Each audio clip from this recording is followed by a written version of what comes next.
एकदम आवर्जून आल्या त्याबद्दल सगळ्यांचे मी धन्यवाद करते। आणि मी पण एक पालक आहे, माझा मुलगा जिल्हा परिषद शाळेमध्येच आहे, त्यामुळेच मी उभा राहिले बोलण्यासाठी। म्हणजे मला असं वाटत होतं की जिल्हा परिषद शाळा म्हणजे नुसत्या शाळाच असतात, पण तसं काही नाहीये। माझा मुलगा अगोदर इंग्लिश मीडियमला शिकायचा, रोजचं तेच म्हणजे नोटबुकवर होमवर्क देणं, क्लासवर्क देणं, त्यांच्या ऍक्टिव्हिटीज, त्यांचे नवनवीन कार्यक्रम, ते फक्त तेवढ्यातच तो बिझी असायचा। त्याला कधी असं दुसरं बाहेरचं मराठीचं ज्ञान, असं बाहेरच्या गोष्टी, कुठलीच गोष्ट त्याला माहिती नव्हती। फक्त ए फॉर ऍपल, इंग्लिश वाचायची, इंग्लिश लिहायची, इंग्लिश मध्ये बोलायचं, सगळं तो इंग्लिश मध्येच करायचा। पण पाठीमागच्या वर्षी सर होते, कंकाळ सर होते, त्यांनी मला आवर्जून शाळेत बोलवलं। म्हणजे मी त्याला त्याच्या अगोदर पण 1 महिना शाळेत पाठवलं होतं। म्हणजे मॅडम काय झालं, तुम्ही तुमचा मुलगा 1 महिना शाळेत पाठवता, मग नंतर पाठवत नाही? म्हटलं नाही सर, तसं काही नाहीये, मला म्हणजे शाळेचं वातावरण आवडत नाही। त्यांना माझा प्रश्न सांगितला, ते म्हणे का बरं? म्हटलं सर, पोरं शिस्तीत राहतच नाही शाळेत। नाही म्हणे ताई, तसं नसतं म्हणे, पोरं शिस्तीत असतात आणि सगळे शिक्षक लोक एवढे सुशिक्षित आहेत की तुम्हाला कुठल्याही गोष्टीची कमी वाटणार नाही। तुम्ही माझ्या याच्यानुसार त्याला शाळेत पाठवा।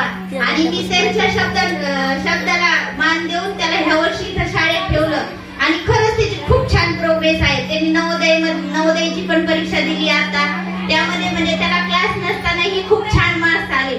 आणि विशेष म्हणजे त्याचा अभ्यास घ्यायला पण मला वेळ भेटत नाही, पण तो स्वतः खूप कव्हर करतो। आणि शिक्षक लोक पण क्लास घेतात, ऑनलाईन क्लास आहे, त्यांच्या पॅरेंट्स मीटिंग असतात, ग्रुप चॅट असतो, प्रत्येक ग्रुपवर त्यांचा रोजचा रोज अभ्यास असतो, मुलं काय करतात काय नाही, म्हणजे अप टू डेट ते काय करतात, मुलांची काय करतात हे घेत राहतात, नोटीस ठेवतात, कोणता मुलगा काय करतो काय नाही। त्यासाठी मला सर्व महिलांना सांगायचं की आवर्जून आपल्या मुलांकडे लक्ष द्या। आणि शाळेत त्यांच्या काही अडचणी असतील, त्यांना वाचता येत नसेल, तुम्ही शिक्षकांना येऊन भेटा, सांगा तुमच्या अडचणी सांगा। असं नका म्हणू का मी महिला आहे मग शाळेत कुठं जाणार, तसं नका करू। मुद्दामून तुम्ही शिक्षकांना भेटायला या, मॅडमला भेटायला या, शाळेत काय चाललंय काय नाही, शाळेच्या वातावरणाचं पण हे करत जा, थोडस नोटीस करत जा। खरंच आपला मुलगा अभ्यास करतो का, खरंच शाळेत सर लक्ष देतात का? आणि आपण पालक आहे, आपला तो अधिकार आहे, आपण सरांना येऊन भेटायचं। त्यांनी जरी पॅरेंट्स मीटिंग नाही ठेवली तरी पण आपण ऍज अ पॅरेंट्स म्हणून त्यांना भेटायला यायचं।